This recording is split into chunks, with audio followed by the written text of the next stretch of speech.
خیلی تنگ شده این خانه، صبح تا بیگار خانه بشه. ببینیم اون سال یک دفعه پشت بیکار بشه که چی بشه.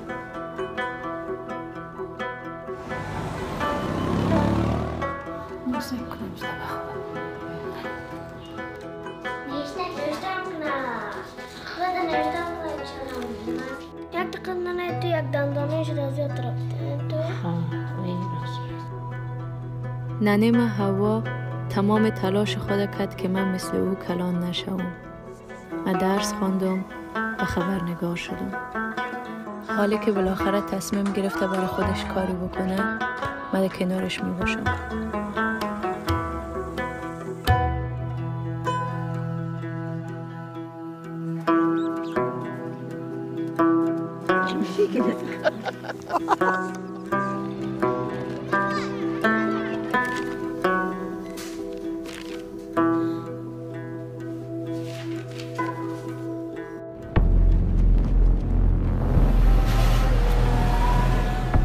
فقط 5 دقیقه وقت داشتم تا تصمیم بگیرم.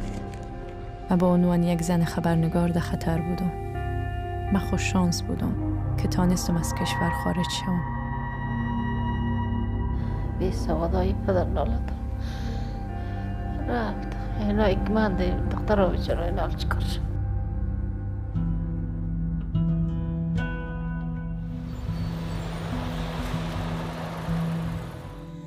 نره چیش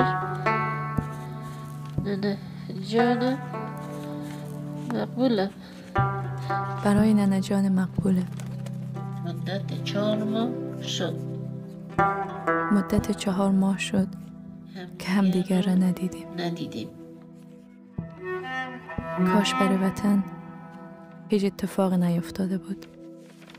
ولی باور دارم دلم روشن هست. ولی باور دارم و دلم روشن است که به زودی همدیگر را میبینیم.